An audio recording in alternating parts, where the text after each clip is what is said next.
Amém, irmãos? Graça e paz. Bom dia a todos. Convido você a abrir a sua Bíblia no Salmo de número 73. Cumprimento também os irmãos que estão nos assistindo pela internet, nos ouvindo também pela rádio Melodia FM. Salmo de número 73 é um salmo que contém 28 versículos. E nós vamos ler a partir do verso 17. Salmo de número 73, a partir do verso 17. Uma alegria, um prazer estar com os irmãos nesta manhã, poder estar cultuando a Deus, com a oportunidade de estar trazendo aqui a palavra poderosa do Senhor. Amém? Diz assim: até que entrei no santuário de Deus e atinei com o fim deles. Tu certamente os pões em lugares escorregadios e os fazes cair na destruição. Como ficam de súbito assolados, totalmente aniquilados de terror, como ao sonho quando se acorda, assim, ó Senhor, ao despertares, desprezarás a imagem deles.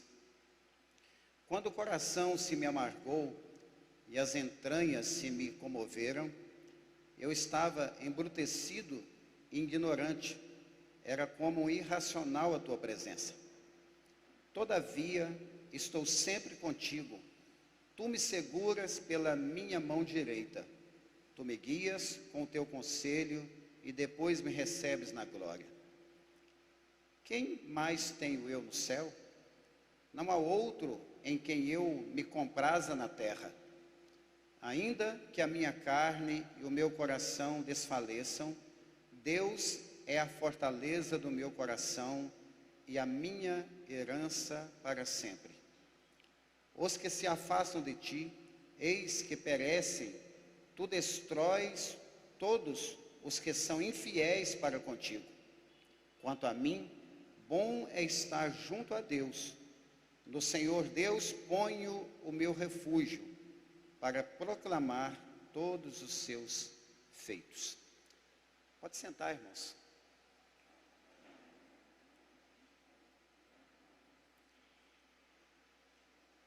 Glórias a Deus. Esse Salmo 73 é um dos salmos que é atribuído a Asaf, um dos 12, né? São 12 salmos dos 150 que são atribuídos a ele.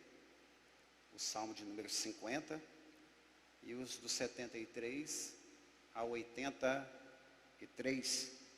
São salmos que fazem parte do terceiro livro. Os 150 salmos são divididos em 5 livros.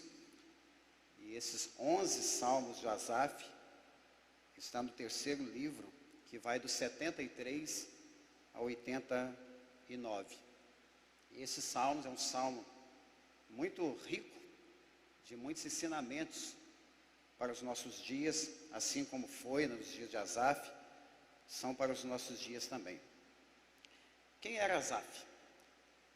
Asaf, ele era um levita, e ele foi um levita nomeado pelo rei Davi para ser o líder espiritual da adoração, que seria realizada diariamente no lugar onde a arca foi colocada ali em Jerusalém, após Davi trazê-la da casa de Obed-edom, né? Está lá em 2 Samuel, no capítulo de número 6, a partir do verso de número 12, quando Davi traz a arca da casa de Obed-edom para Jerusalém, ele coloca num determinado lugar, e ali Asaf foi um dos líderes escolhido, talvez o mais importante, para liderar o coral ali na ocasião onde a arca estava em Jerusalém. E a gente pode ver isso lá em 1 Crônicas, também no capítulo de número 16, versículos 4 e 5, em que Asaf foi realmente ali escolhido para estar liderando o louvor ali em Jerusalém. Então ele foi um dos líderes, E também na época de Salomão, durante o reinado de Salomão, ele continua sendo líder. E ele foi um dos que estavam lá quando Salomão inaugura o templo, né? Ele é um dos levitas que estavam presentes. E a Bíblia diz lá em 2 Crônicas, no capítulo 5, verso 12 ao 14, que os levitas, os sacerdotes estavam lá, e com suas roupas de linho, e ao tocar os seus instrumentos, Asaf tocava um instrumento de percussão, né? E ao tocar o seu instrumento, o coral cantando ali o louvor, né? Na inauguração do templo, onde a arca do Senhor agora já não está mais numa tenda, está no templo, construído por Salomão. A Bíblia vai dizer lá que uma nuvem encheu o templo, né? A glória de Deus. E os sacerdotes, eles não conseguiam ministrar. Tamanha era a glória de Deus naquele local. E Asaf, ele estava presente lá nessa ocasião, como líder do louvor. Também Asaf, ele é lembrado por Ezequias, em 2 Crônicas, no capítulo 29, versículo 30, como ele é chamado de um vidente, um profeta. Então ele era um homem abençoado por Deus, que tinha um dos dons mais preciosos que o ser humano pode ter, né, que é o dom de louvar, tocar um instrumento, compor músicas, né, cânticos ao Senhor. Era um homem que tinha muita experiência com Deus. Mas o questionamento principal de Asaf era por que o justo sofre enquanto o ímpio prospera. Por que o justo sofre enquanto o ímpio prospera? Parece que está tudo funcionando perfeitamente na vida do ímpio. E embora nós tenhamos lido a partir do verso 17, eu quero comentar com os irmãos a partir do primeiro versículo, para nós pegarmos alguns ensinamentos para nós. No versículo 1, o salmista ele começa dizendo o seguinte: com efeito, Deus é bom para com Israel, para com os limpos de coração. Ele faz uma afirmativa de quem era Deus. Deus verdadeiramente é bom. Asaf, ele conhecia toda a história de Israel. Era um levita, ministrava na casa do Senhor, estava sempre no santuário, todos os dias. Ele conhecia a respeito dos milagres que Deus havia feito no meio do seu povo, desde a do Egito, a sua peregrinação no deserto por 40 anos, a sua entrada na terra de Canaã, as distribuições da terra. Os levitas não tiveram herança, não tiveram parte na terra, porque Deus havia dito para eles que Ele era a porção, Deus era a herança dos levitas. Ele sabia tudo. Então, quando ele afirma que Deus é bom para Israel, Deus é bom para com os limpos de coração, ele mostra a sua convicção em um Deus verdadeiro, em um Deus que realmente cuidava do seu povo. Porém, no versículo 2, ele começa a olhar para ele e dizer: olha, quanto a mim, os meus pés quase resvalaram, eu quase desviei, eu quase abandonei o Senhor, eu quase abandonei a minha fé. E o versículo 3, ou a partir do versículo 3, nós vamos entender por que Asaf quase desviou. Esse homem que traz uma afirmativa tão poderosa, dizendo: Deus é bom, Deus cuida dos puros de coração. Ele está mencionando o povo de Israel, o povo separado por Deus, não é? E a partir do verso 3, na primeira parte do versículo, a Bíblia diz assim: pois eu invejava os arrogantes. Ele começou a ter inveja, e vai pelo menos até o versículo de número 12, ele vai trazer uma série de questionamentos, um conflito que realmente estava no seu coração, um dilema em seu coração, porque os ímpios prosperavam, não havia preocupação neles, o corpo era sadio, perfeita saúde, não partilhava das canseiras dos mortais, não eram afligidos como os outros homens. E ele aponta que a soberba, né, havia subido ao coração deles, dos ímpios. Os olhos deles saltavam para a gordura, do coração brotavam-lhes fantasias. E ele vai apontando aqui todos os benefícios que os ricos tinham, embora fossem ímpios, distantes do Senhor, não prestavam culto ao Deus verdadeiro, haviam virado as costas para Deus. Eles chegam a questionar o próprio Deus? Acaso há conhecimento no Altíssimo? E ele vai descrevendo tudo isso a respeito dos ímpios, essa inquietação em seu coração, que o incomodava bastante. Nós não sabemos o que estava acontecendo com Asaf, quando ele descreve, quando ele pinta esse quadro da vida dele, né? Parece um filme, né? E ele mesmo era o protagonista principal aqui, e ele não sabe, nós não sabemos o que estava acontecendo com ele, se era um problema de saúde, ou se por algum momento ele teve no seu coração um certo descaso pelo chamado de Deus na vida dele. Fato é que havia um grande conflito em seu coração, havia um dilema na sua vida, e ele começa a olhar para os ímpios que prosperavam, enquanto os justos sofriam e padeciam. E aí no versículo 17, que nós lemos, a Bíblia vai dizer o seguinte: até que entrei no santuário e atinei, ou entendi, percebi o fim dos ímpios. E aí, queridos, a partir desse versículo, nós podemos tirar muitos ensinamentos para as nossas vidas.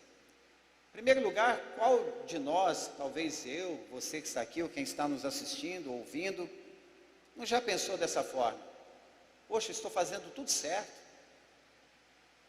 sou um servo de Deus, me santificando, me separando para Deus, servindo, cultuando a Deus todos os dias. Eu estou no templo, participo de Santa Ceia, sou um crente, e as coisas para mim são tão difíceis, tão complicadas, enquanto que para outros que nem vão à igreja, não acreditam em nada, não professam a fé em Cristo Jesus, e está tudo funcionando perfeitamente, a família está boa demais, a saúde está perfeita, não é? Estão sempre conquistando, adquirindo, possuindo, comprando, desfrutando, não é?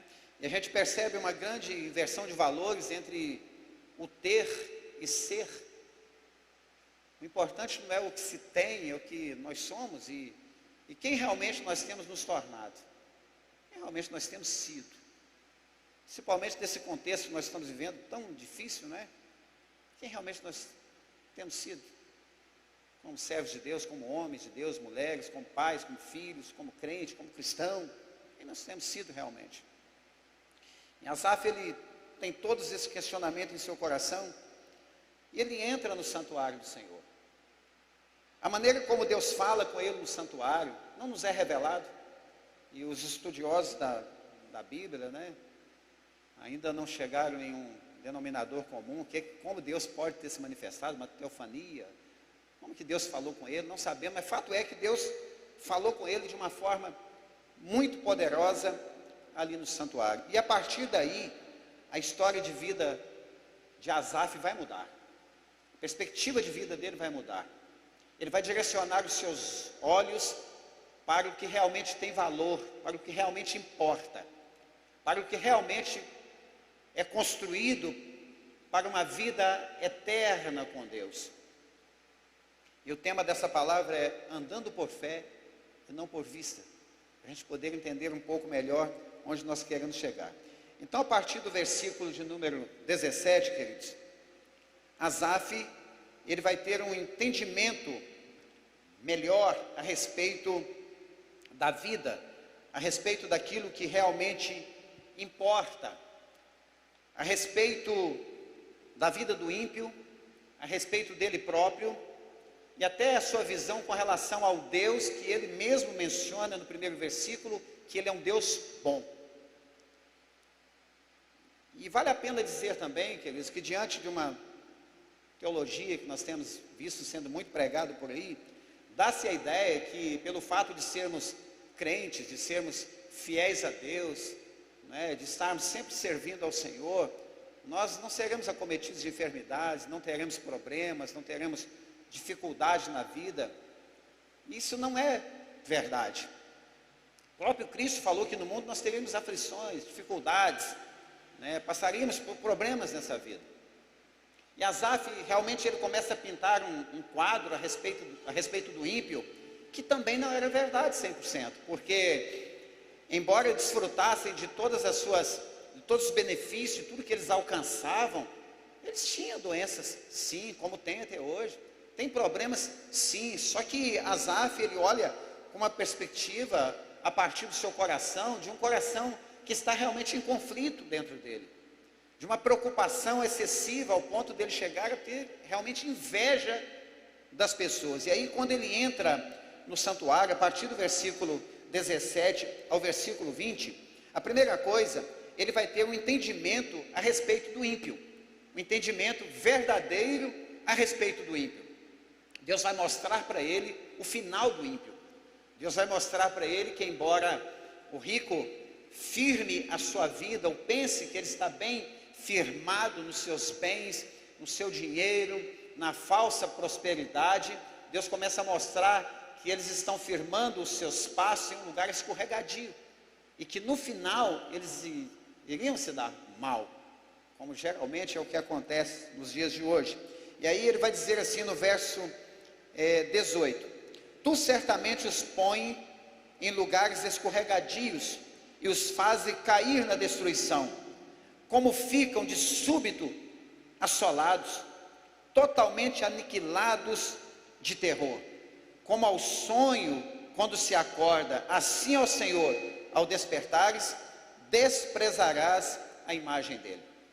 Olha que ele entra no santuário, e era um local onde ele sempre estava, mas nesse dia Deus fala com ele de uma forma muito especial. Deus abre a mente dele, abre o entendimento dele, para ele ver verdadeiramente qual seria o final daquelas pessoas que ele pintava um quadro a respeito deles, mostrando a prosperidade. E o que mais afetava a vida de Asaf era a soberba do coração desses homens que enriqueciam. E diga-se de passagem, isso não acontece somente com as pessoas, os ímpios. Corremos o risco de acontecer até conosco mesmo, quando começarmos a possuir, ter, adquirir, a soberba chegar ao coração, a gente começar a achar que é o tal, que é o cara, porque tem, porque possui e tal. Isso não é um propósito de Deus. Asaf também, queridos, não está confrontando o fato da pessoa ter somente, de ser rico. Não é isso, não é esse o problema. Mas era como o coração dessas pessoas se desviavam de Deus, se distanciava de Deus, a soberba no seu coração, não tendo Deus como seu centro de adoração, como foco, como alvo da sua adoração, e mesmo assim eles prosperavam. Então, quando ele entra no santuário, Deus mostra para ele o final dessas pessoas, o final do ímpio. Uma outra coisa que ele aprende no santuário de Deus, do versículo 21 ao 22, o coração dele, ou o entendimento dele é aberto para ele ver quem ele estava sendo. Primeiro Deus mostra o final dos ímpios, agora Deus mostra para ele quem ele estava sendo, ou quem ele estava se tornando, a partir daquela inveja que havia entrado no coração dele. E aí a Bíblia diz o seguinte: quando o coração se me amargou e as entranhas se me comoveram, eu estava embrutecido, ignorante, era como irracional a tua presença. Todavia, estou sempre contigo, tu me seguras pela minha mão direita. Olha só, do versículo 21 ao 22, Deus abre o entendimento e mostra quem ele estava sendo naquele momento. Sendo um levita, sendo um líder do coral, um líder do louvor da sua época, um homem cheio de Deus, que havia tido diversas experiências com o Senhor, estava no cortejo quando Davi trouxe a arca da casa de Obed-edom. A Bíblia diz que eles iam caminhando com a arca, Davi ia dançando, e de 6 em 6 passos eles paravam, sacrificavam ali diante do Senhor, por causa da tamanha alegria que estava no coração dele, por aquele objeto que era o mais importante ali em Israel, simbolizando a presença de Deus de volta a Jerusalém. Asaf está lá, de repente Davi vê esse moço, coloca ele como líder do coral, como principal líder do louvor da sua época, um homem cheio de Deus, vai tendo experiências magníficas com o Senhor, como eu já mencionei, no templo de Salomão, estava lá ele também, vendo aquela nuvem de glória, aquela presença do Senhor tomando aquele local, e eles tocando o instrumento. A Bíblia diz lá que eles estavam em unissom, no mesmo propósito, no mesmo objetivo, afinadíssimos, cantando, tocando ao Senhor, aquela presença tremenda do Senhor, de repente ele desvia o pensamento, ele começa a olhar as circunstâncias, começa a olhar para as pessoas, vem esse conflito em seu coração, vem a inveja, ele entra no templo, percebe o fim dos ímpios, e Deus está mostrando para ele que agora, do verso 1, no verso 21 e verso 22, quem ele estava se tornando. E ele vai perceber, olha, eu era ignorante, eu não sabia o que eu estava falando, eu não estava entendendo nada, eu era como um irracional, eu era como um homem que não entendia nada, estava na tua presença, mas não estava entendendo nada. E uma outra coisa que Deus vai mostrar para ele, no versículo 23 ao 24, ele vai perceber a importância do seu relacionamento com Deus. Versículo 1, lembre-se disso, uma afirmativa: Deus é bom para os justos, para com os limpos de coração. Deus é bom para Israel, Deus é bom para esse povo que Ele mesmo chamou, que Ele selecionou entre os povos da terra. Deus é bom para esse povo. Quanto a mim, eu estava quase desviando, estava abandonando a minha fé, porque eu comecei a ter inveja. Ele entra no templo, Deus mostra para ele, final dos ímpios, mostra para ele que ele estava se tornando, e agora no verso 23 e 24 diz assim: todavia eu estou sempre contigo, tu me seguras pela minha mão direita, tu me guias com o teu conselho, e depois me recebes na tua glória. Olha, queridos, o mesmo escritor que no Salmo, que no verso 2 ele fala: eu estava desviando, eu estava abandonando a minha fé, quase abandonando a minha fé. Agora na presença do Senhor, diante do Senhor, o Senhor falando com ele ali no templo, ele percebe que ele estava sempre com o Senhor estava sempre com ele, que as mãos do Senhor o segurava pela mão direita, ou seja, ele não desviou, ele não caiu, não distanciou, porque o Senhor estava segurando. Ele começa a perceber que enquanto uns colocam a sua vida, a sua segurança naquilo que possui, no bem material, a soberba tomando o seu coração, agora ele voltado para Deus, diante do Senhor, Deus começa a mostrar para ele que Deus era a segurança dele, que era Deus que o sustentava, que era Deus quem o segurava pela sua mão direita. Eu estou contigo todo dia e tu estás comigo. Isso mostra relacionamento, isso mostra que um homem que, embora tivesse tido um conflito em seu coração, um dilema em seu coração, questionando porque o justo sofria tanto e o ímpio tinha privilégios em tudo, até na sua morte tinha altos privilégios, agora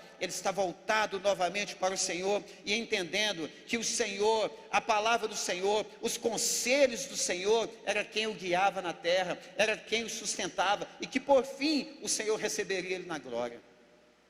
Uma outra coisa que nós percebemos no Salmo, e aí já no verso 28, ele aprende que o bom é proclamar as obras do Senhor, o bom é proclamar as maravilhas do Senhor, o bom é contar para todo mundo os feitos do Senhor. Quando ele está olhando, Deus está mostrando para ele quem ele havia se tornado, mostrando para ele os cuidados de Deus para com ele, o relacionamento dele com Deus, Deus com ele, como era importante. Agora, depois de uma nova perspectiva ali no templo, em relação à sua vida, em relação aos ímpios, em relação ao próprio Deus, o seu relacionamento com Deus, ele vai dizer o seguinte: quanto a mim, novamente, bom é estar junto a Deus. E aí, queridos, é tão interessante que muitas das vezes acontece, pode acontecer comigo, acontecer com você, como mencionei já no início, e volto a dizer, a nossa mente por algum instante, né, às vezes bombardeada por tantas coisas que a gente ouve, e os nossos olhos, tantas coisas que a gente vê, né, a gente começa a questionar tantas coisas. Mas isso não era para ser assim, não devia acontecer desse jeito, parece que Deus não está me vendo, parece que Deus não ouve as minhas orações, parece que Deus não está agindo mais a meu favor, parece que Deus... É quando na verdade, queridos, nós tiramos os nossos olhos de Deus e começamos a olhar o que está à nossa volta, começamos a olhar para pessoas, começamos a olhar demais para a gente, para o ser humano, começamos a olhar demais e questionamos: olha, A ou B faz tudo errado, né? Está distante do Senhor, está só prosperando, parece que o juízo nunca vem, e nós às vezes nos colocamos até como juiz, né, sobre as pessoas, querendo logo que a justiça de Deus seja feita na vida daquela pessoa, seja feita na vida de A, ou de B, isso não compete a nós, não cabe a nós. Agora, quando nós entramos na presença do Senhor, e diga-se de passagem, não é lugar, seria o lugar de nós nunca sairmos, né? Deveríamos estar na presença do Senhor todos os dias, a todo tempo, mas nós percebemos que realmente o bom é estar junto a Deus. O bom é ter o Senhor como nosso companheiro. O bom é ter o Senhor segurando a nossa mão direita. O bom é ter o Senhor nos direcionando nessa terra, os conselhos de Deus nos guiando nessa terra. O bom é seguir a orientação do nosso Deus. E ele chega no versículo 25, o salmista ele faz uma pergunta: quem mais tenho eu no céu? Quem mais eu tenho além de ti? Alguém que estava tão preocupado com os outros, possuindo, querendo, adquirindo, e vivendo, e desfrutando, e soberbo, e erguendo talvez a sua voz sobre os outros. A Bíblia diz que a língua espalhava por toda a terra, uma contaminação generalizada na época dele, quase que generalizada. E agora ele está dizendo: olha, para mim o importante é saber que tem um Deus no céu. Isso para mim basta. E aqui na terra não tem ninguém que eu deseje mais do que esse Deus. O nosso desejo, queridos, precisa ser realmente para Deus. Por isso ele diz no 28, bom é estar junto ao Senhor. Uma outra coisa que ele aprende, que está no 28, que ele faz uma bela declaração, ele fala assim: olha, no Senhor Deus eu ponho o meu refúgio, é nele que eu me sinto protegido, é nele que eu estou guardado, é nele que eu estou sendo sustentado. E agora, este homem que começa primeiro dizendo que Deus é bom, depois ele começa a relatar os seus conflitos internos, a perturbação que estava na sua mente, os seus dilemas. Agora, na presença do Senhor, diante do altar do Senhor, ele vai dizer também que o importante é proclamar todos os feitos do Senhor, todas as maravilhas do Senhor. Quando nós fomos tentados a ficar olhando demais para o que está acontecendo no mundo, à nossa volta, talvez até no nosso, no seio familiar, no contexto de congregação, seja onde for, nós precisamos entender, queridos, que ao invés de falarmos coisas que não vai agradar a Deus, até de agirmos como juízes mesmo, Deus não colocou ninguém como juiz sobre ninguém, nós precisamos contar as bênçãos do Senhor, as maravilhas do Senhor, o que Deus tem feito por nós. Jesus me salvou, Jesus me curou, Jesus que abriu essa porta para mim. Estou onde eu estou porque Jesus me ajudou, porque Deus permitiu, porque Deus tem me prosperado. Tudo que eu sou, tudo que tenho é para o Senhor. Aí nós vamos ocupando a nossa mente, ocupando nosso coração, e nós conseguiremos, queridos, desfrutar de uma grande alegria durante todo esse ano de 2021, 2022, até quando Jesus voltar. Nós conseguiremos sermos realmente as pessoas mais felizes dessa terra,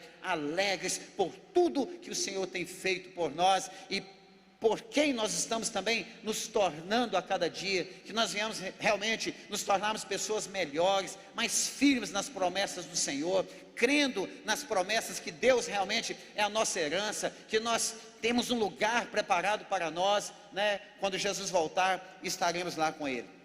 E aí, diante dessa breve reflexão, desse comentário, eu queria mencionar para vocês algumas maneiras de entrarmos na presença do Senhor. Não é como aquela época onde tinha a arca e ela estava colocada ali na segunda divisão do santuário, no Santo dos Santos, e somente o sumo sacerdote entrava uma vez por ano e sacrificava ali por ele, pelo povo. Hoje, queridos, eu e você, nós temos acesso à presença de Deus. Nós precisamos realmente viver pela fé, andar por fé e não por vista. Hebreus capítulo 11, versículo 1, a Bíblia diz que a fé é o firme fundamento das coisas que se espera e a prova daquelas que não se vê. O versículo 6 vai dizer que sem fé é impossível agradar a Deus, e todos aqueles que se aproximam de Deus, é necessário crer que Ele é galardoador, abençoador daqueles que o buscam. Através da fé nós podemos nos achegar a Deus. Abra sua Bíblia em Hebreus, capítulo de número 10, versículo de número 19. Hebreus capítulo 10, verso 19.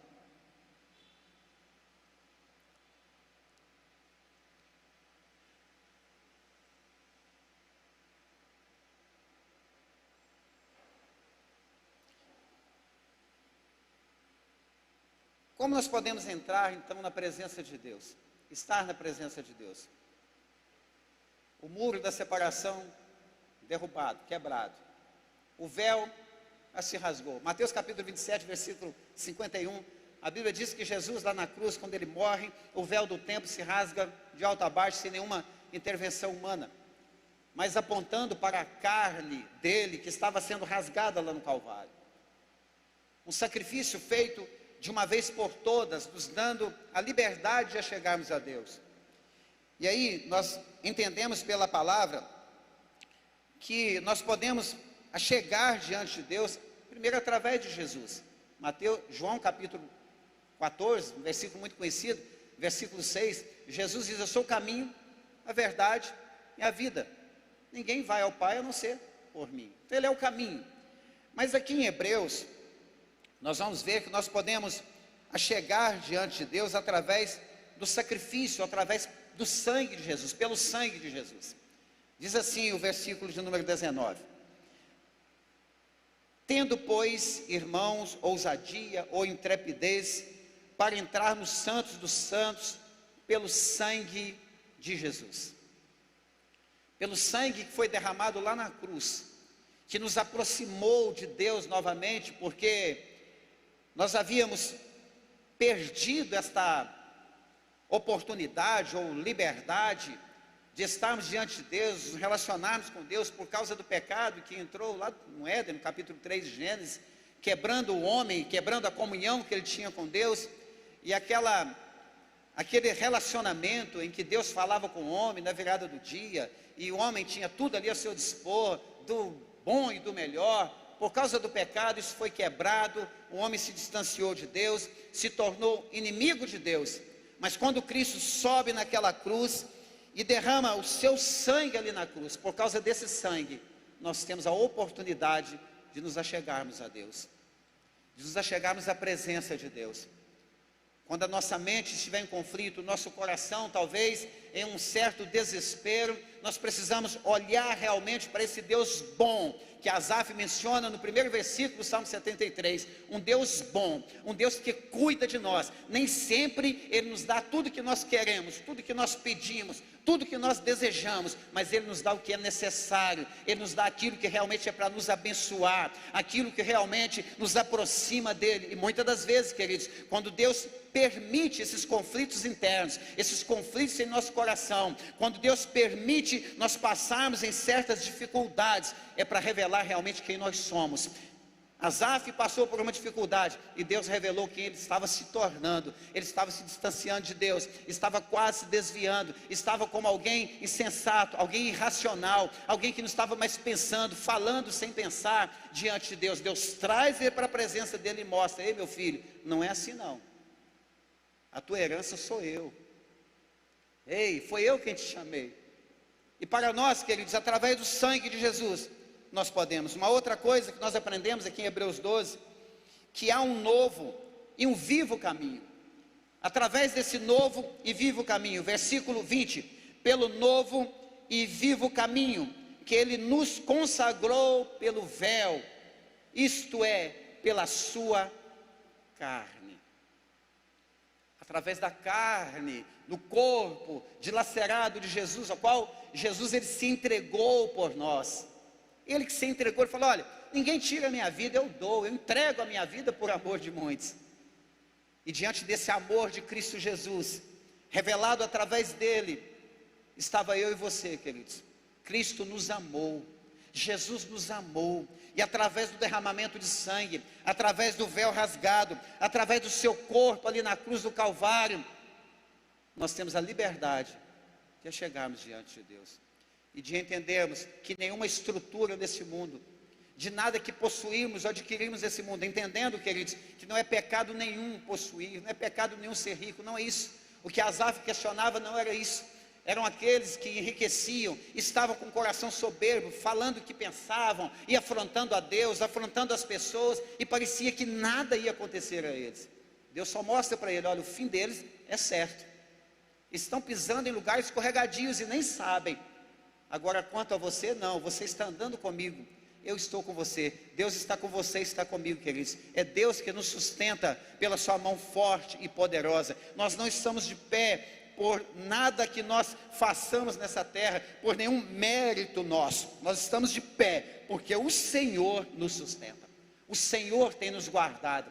Ele tem sido realmente o nosso refúgio.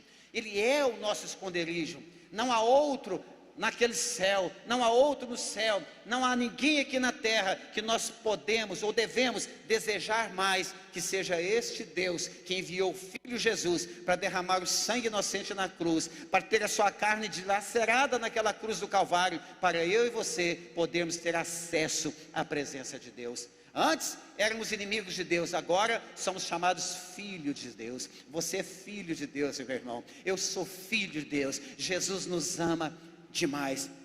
Outra coisa, ainda em Hebreus, no capítulo de número 10 que nós lemos, mediante o grande sacerdote da casa de Deus, versículo 21, e tendo grande sacerdote sobre a casa de Deus, aproximemo-nos com sincero coração, em plena certeza de fé, tendo o coração purificado de má consciência e lavado o corpo com água limpa ou água pura.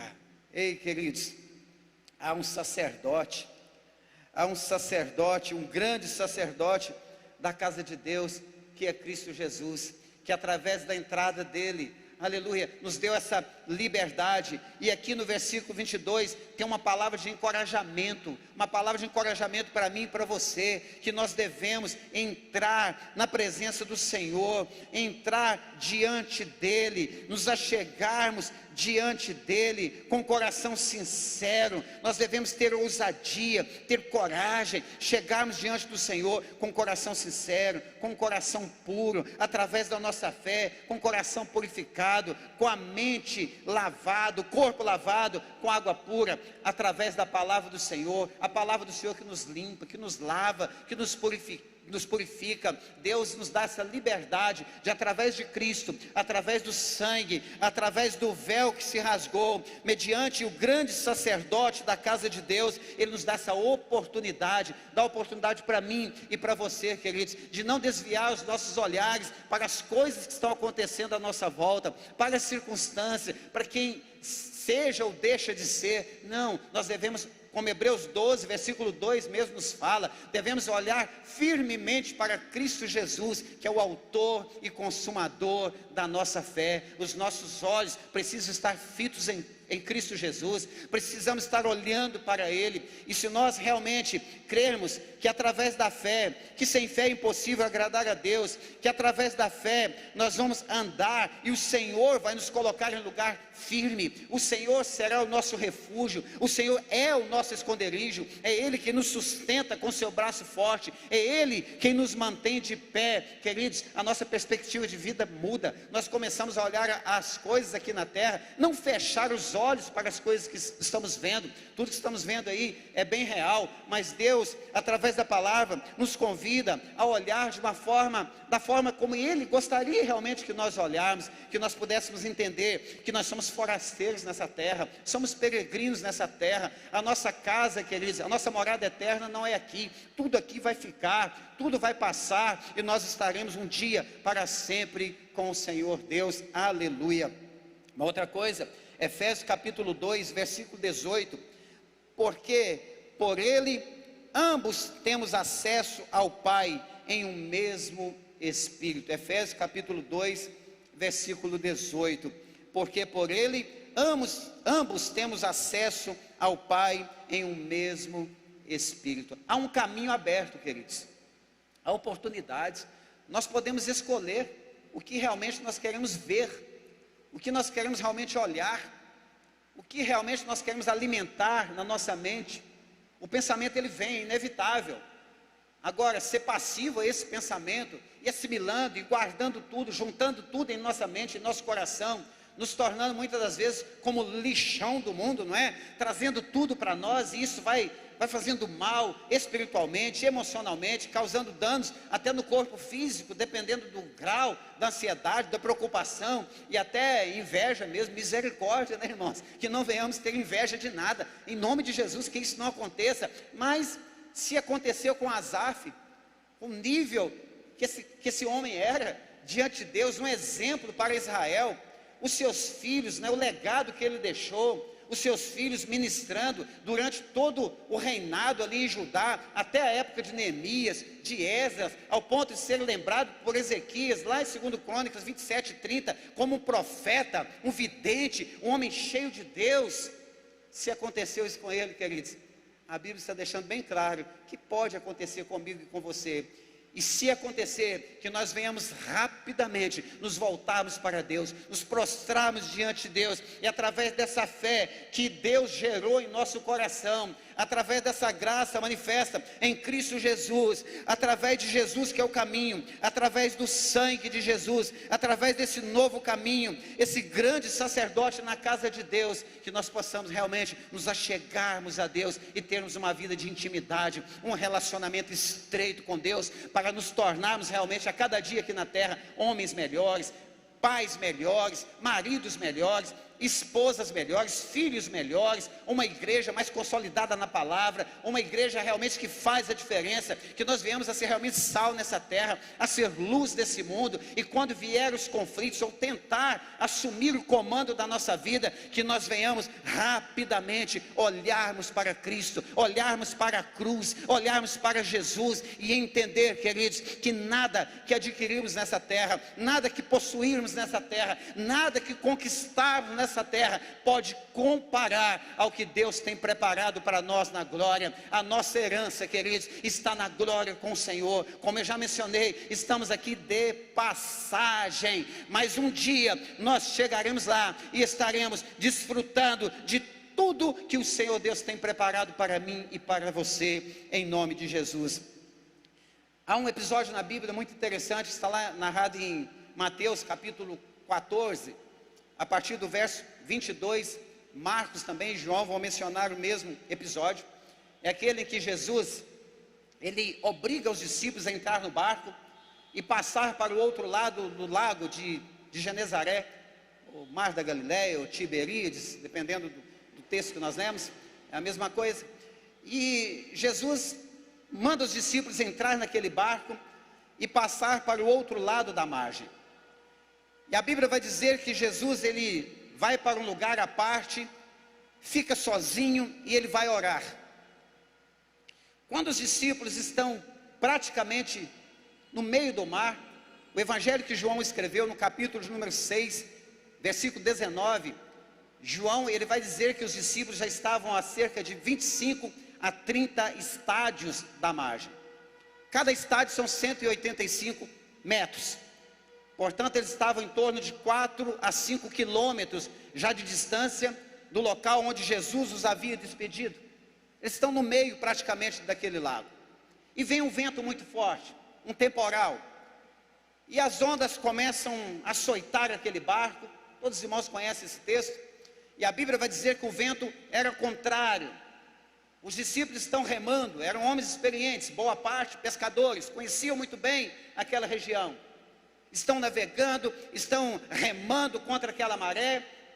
E a Bíblia diz que na quarta vigília da noite, Jesus vem andando sobre as águas.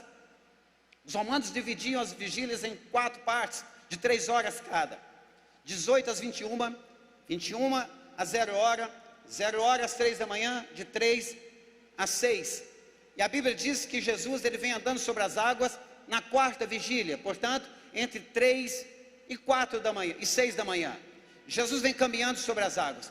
E os discípulos em desespero, embora fossem homens experientes, estavam em desespero.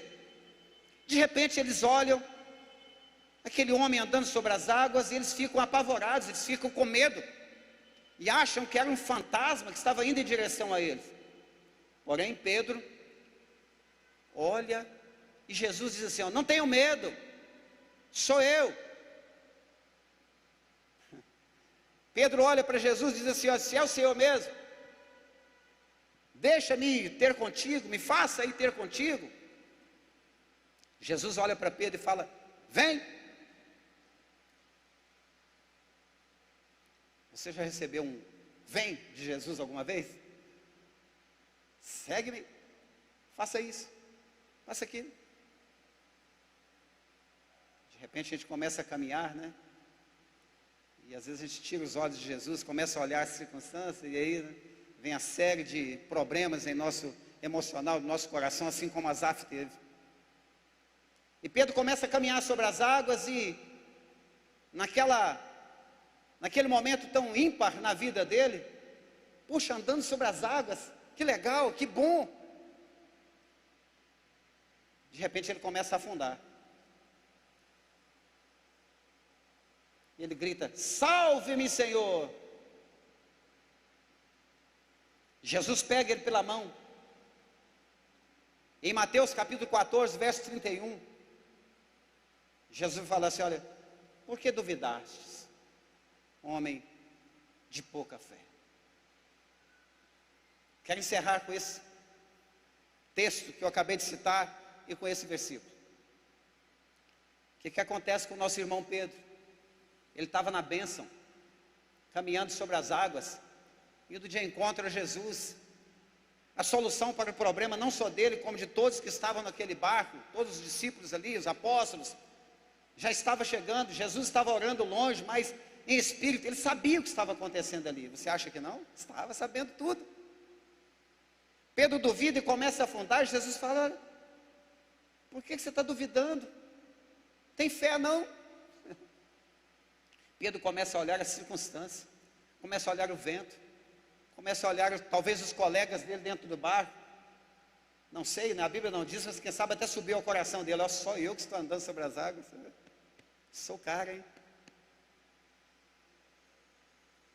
Mas quando ele olha para Jesus novamente, Jesus firma os passos dele sobre aquelas águas, entra no barco, e a Bíblia diz que tudo ficou tranquilo novamente, a bênção chegou lá. Quer dizer com essa palavra, queridos, e encorajar você, encorajar a minha família, a olhar para Jesus, não olhar para as circunstâncias, não olhar para o que está acontecendo à volta. Se o mar está revolto, se tem vendaval, se tem dificuldade, se A ou B está adquirindo, crescendo, prosperando, e aquela sensação: puxa, eu estou fazendo tudo certo, parece que eu não saio do lugar. Não, queridos, convido você a entrar na presença do Senhor, a entrar na presença de Deus. Na presença de Deus, a abundante alegria. Na presença de Deus, a segurança. Na presença de Deus, a renovo. Na presença de Deus, a restauração. Na presença de Deus, a cura. Verdadeiramente, Deus é bom. Foi bom para com Israel, e verdadeiramente, Deus é bom para comigo. Deus é bom para com você. Deus é bom para com sua casa. Queridos, em nome de Jesus, olhe para Jesus, desfrute do que Deus está te abençoando nessa vida, mas nunca tire o foco da cruz de Cristo, nunca tire o foco do céu. Entenda que tudo aqui é passageiro. Os levitas não tinham direito na herança. Quando foi distribuídas as terras, eles não tiveram direito, não tiveram terras como herança, mas eles tinham o principal: eles tiveram o Senhor, e o Senhor quem os sustentava, assim como é o Senhor Deus que sustenta a minha vida e sustenta a sua vida. Vamos ficar de pé, vamos orar em nome de Jesus. Andando por fé e não por vista, guarde isso, em nome de Jesus. Nós sabemos que você não vai ter dificuldade para guardar, e nem eu, né? Que é parte de um texto que o apóstolo Paulo cita lá em 2 Coríntios capítulo 5, verso 7. Nós realmente precisamos ou devemos andar por fé e não por vista. A fé, queridos, nos faz alcançar realmente o que Deus tem para nós. Aquilo que Deus tem para mim e tem para você. E nunca pense que você está sozinho. Não deixe isso entrar em seu coração. Parece que a minha oração não é ouvida. Parece que não está valendo a pena. Eu sou líder do louvor, eu sou líder da igreja, eu sou um pastor, eu sou um pregador, eu sou um discipulador, eu sou um músico, eu estou na igreja todo dia, e parece que nada dá certo para mim. Queridos, já deu certo. Já deu certo. Por que já deu certo?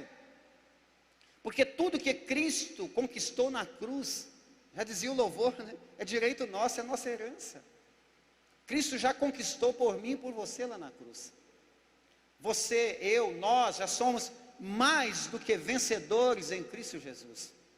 E olha, os seus pés, os nossos pés, não estão firmados em lugares escorregadios, não estão firmados em lodo. Pelo contrário, o salmista no Salmo 40, ele fala: esperei com paciência no Senhor, Ele inclinou para mim, ouviu o meu clamor, tirou os meus pés de um lugar horrível, de um charco de lodo, firmou os meus passos. Os nossos passos, queridos, estão firmados na rocha, que é Cristo Jesus.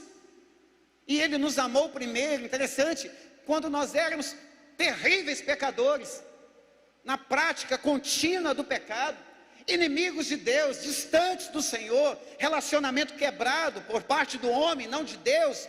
Deus nunca quebra aliança, Deus nunca quebra o relacionamento, Deus nunca desampara os seus, os limpos de coração, aqueles aos quais Ele escolhe. Deus nunca desampara. Somos nós, queridos, que esquecemos que o véu foi rasgado, esquecemos que o sangue foi derramado de uma vez por todas. Não é mais necessário sacrifício de animais, não é mais necessário o baú, a arca da aliança, não é mais necessário andar 6 passos sacrificar, mas que a nossa vida seja realmente de um contínuo louvor a Deus.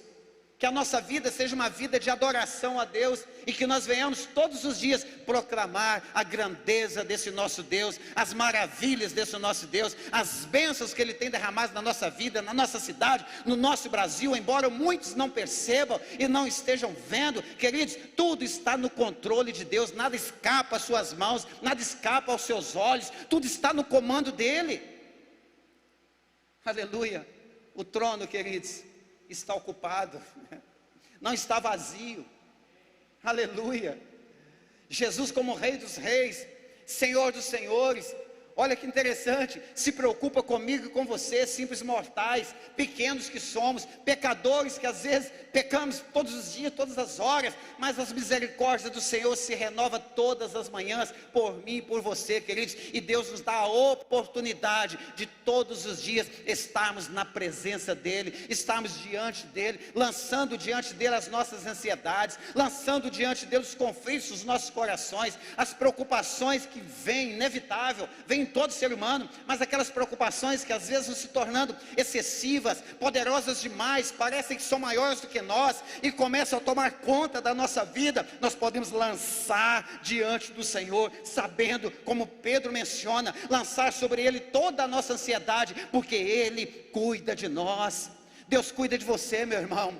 Deus cuida da sua casa, Deus cuida dos seus. E Deus não quer muito de mim e de você, não. Ele só quer, queridos, que nós sejamos santos, separados para Ele, adoradores de verdade, em espírito e verdade. Que nós rasguemos o nosso coração diante dEle, a nossa alma diante dEle, e deixemos que realmente Ele cuide de nós. Deixe que esse Deus bom cuide de você, meu querido. E eu tenho certeza que a sua perspectiva de vida, a minha perspectiva de vida vai mudar. Nós vamos começar a olhar mais pela fé, não pelo aquilo que nós estamos vendo, pelo aquilo que a mídia está colocando diante dos nossos olhos, ou por aquilo que está bombardeando, entrando nos nossos ouvidos, e a nossa mente se tornando passiva a isso, como eu mencionei, e tomando conta de nós, em nome de Jesus, queridos. Que Deus levante nessa cidade um povo forte, revestido de poder, um povo que olha somente para Cristo Jesus, autor e consumador da nossa fé, um povo que entende que precisa mesmo ter um relacionamento estreito com Deus, que o véu já se rasgou, que o sangue de Cristo foi derramado, que há um novo e vivo caminho, que há um sacerdote sobre a casa de Deus, queridos, e nós temos a liberdade de buscar, de clamar esse Deus. Que Deus renove as suas forças, onde você estiver me ouvindo ou assistindo, que Deus renove as nossas forças aqui no templo, nessa manhã. Que Deus nos ajude, queridos, a olhar com os olhos da fé, e eu tenho certeza absoluta, não que nós não tenhamos problema, dificuldades, teremos aflição, como Jesus mencionou, mas que nós estejamos o nosso ânimo todos os dias renovado, como Jesus mencionou: tem de bom ânimo, eu venci o mundo, Cristo já venceu por mim e por você. Aleluia.